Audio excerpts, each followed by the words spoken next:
Israeli soldiers have been secretly studying at a British military academy in central London throughout the Gaza genocide. Joining me now to discuss this are my colleagues John McAvoy and Alex Morris, who've been investigating this with me. While you're watching this video, if you want to leave a comment below, do you think Israeli soldiers should be allowed to train in the UK? Now guys, we've been investigating this for months amid great secrecy from both Labour and Conservative governments, but we finally had a breakthrough in this case. John, can you start by telling us, just the top lines of what we found in terms of the Israeli soldiers that have been studying? So what we've found is at least 2 Israeli soldiers have been studying in Britain throughout the Gaza genocide. Now, one of them graduated only in July this year, even though the Ministry of Defence wouldn't give us, statistics for 2025. We located and found one of them graduated in July. The other one, both of them colonels, the other one went on after studying at the RCDS to lead an Israeli division in the invasion of Lebanon. So these are the kind of people that the RCDS is allowing to study, in central London. And that guy has actually been promoted to a brigadier, hasn't he, in the Israeli army. And they were studying at the Royal College of Defence Studies in Belgravia. It's a very exclusive part of London, lots of embassies there. It's near to Buckingham Palace. It was founded in the 1920s as the Imperial Defence College.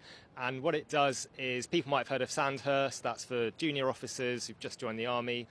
RCDS is for mid-ranking officers, so colonels, for instance, who want to rise to the top of the chain of command, and they do this year-long course there on strategic studies, which is a great way for them to climb the chain of command. Alex, can you tell us how you were able to actually identify some of those Israeli colonels studying at the college? So we were actually quite shocked, Phil, that we were able to find these people on Twitter. Effectively what we did was we trawled through the Twitter account of the commandant, the guy that runs the RCDS. I must have looked through hundreds of photos on this Twitter, and they go on a lot of jollies, these guys. Each year they're going to Sri Lanka, they're going to the States, in some cases they're going to Israel and the West Bank. And it was only in the kind of end of year photos that we managed to identify 2 of these Israeli officers. One graduated just about 2 weeks ago, that was Colonel Elad Edri, and the other, bizarrely, we clocked from a Twitter photo from the MP Tandesi, who'd done the course in the 23-24 class, and he was pointing at a big board, which you'll see, and on that it says Colonel I. Norkin, Israeli Army.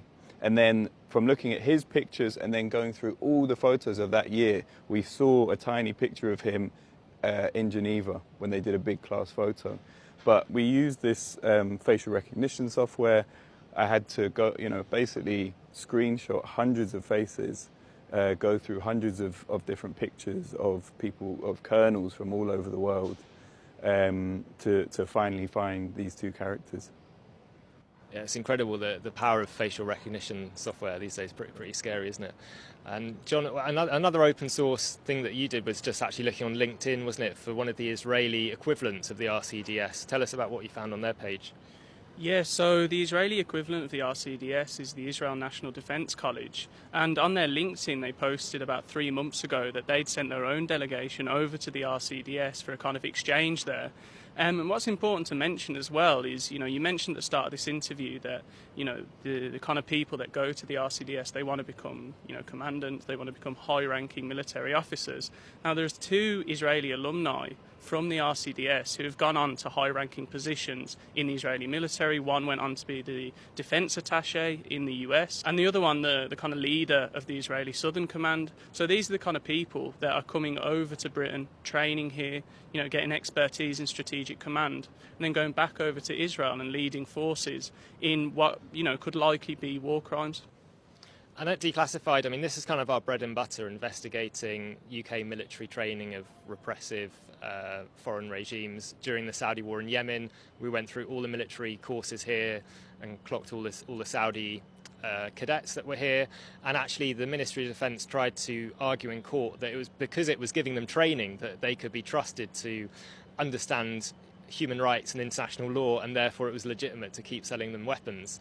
It looks like in some of the court documents we've seen from the challenge to arms exports to Israel that they tried to run a similar argument here, although it was more, they were saying, well, they've had a lot of training in the US and that would be of a certain standard.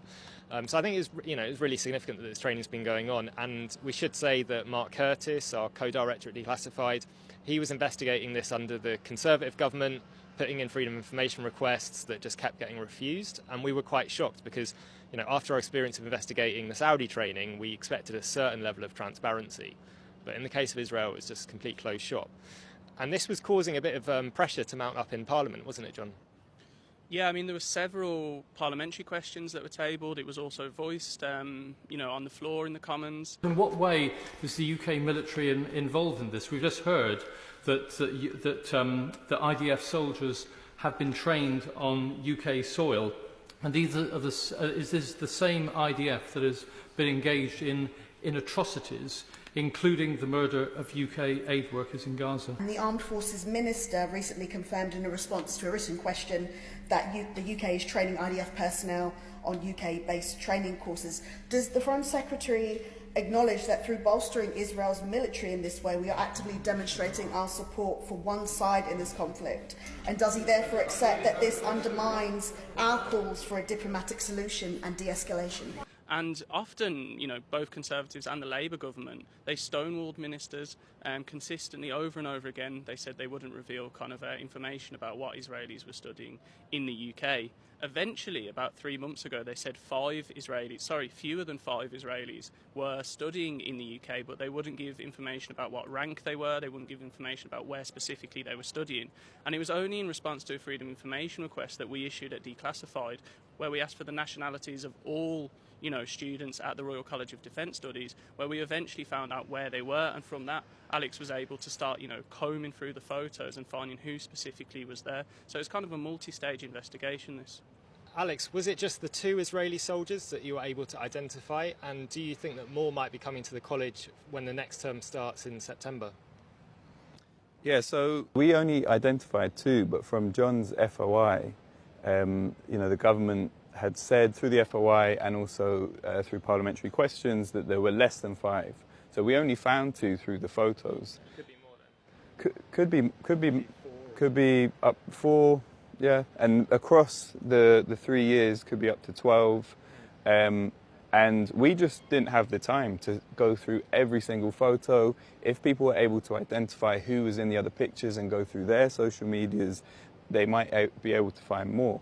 But the sense that we had was that these soldiers had been told to keep out the photos, given that they were just in 2 photos of the Israeli ones specifically. The Israelis had been pretty much ordered, because John had found an article saying there were Israeli representatives at a certain event that they'd gone to at an arms factory in Europe, and there was no evidence of that Colonel Elad Edry in the photos at that place. And they're almost certainly going to be more going back in September. The new term starts in September. We've already been down there, Phil, to try and scope out the RCDS. Sadly, it looks like the term had already finished. But yes, I think Israelis will be there when the term starts again. And John, I mean, you've been following the debates in Parliament, the statements by David Lammy and Keir Starmer rhetorically about what Israel's doing in Gaza are getting stronger and stronger.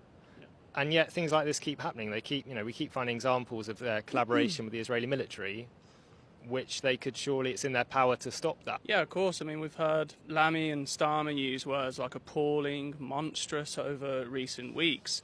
And we've recently heard Keir Starmer say, he will conditionally recognise a Palestinian state unless Netanyahu commits to a meaningful ceasefire.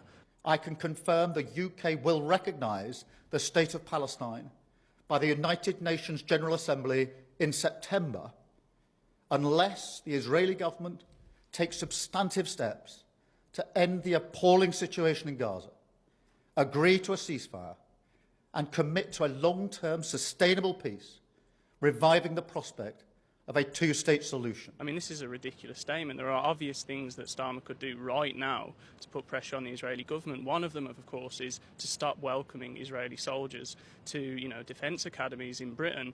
Other things obviously include stopping the spy flights over Gaza, withdrawing Britain from the F-35 programme insofar as it arms Israel, and stopping arms exports to Israel. We know only about 8% were suspended in September 2024.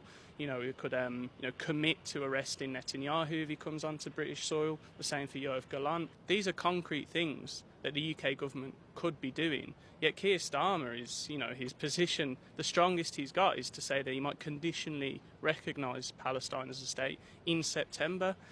So, there's a massive gulf between what they're saying and what they're actually doing. And I think at Declassified, that's what our work is really trying to expose, going behind the scenes and showing what they're actually doing in private. If you like the journalism that we're doing at Declassified, please share this video, you can subscribe to our channel, and we're also doing a campaign to get 3,000 members of the public making a regular monthly donation to Declassified to really support our work for the long term. So there are details of that in the link of this video below.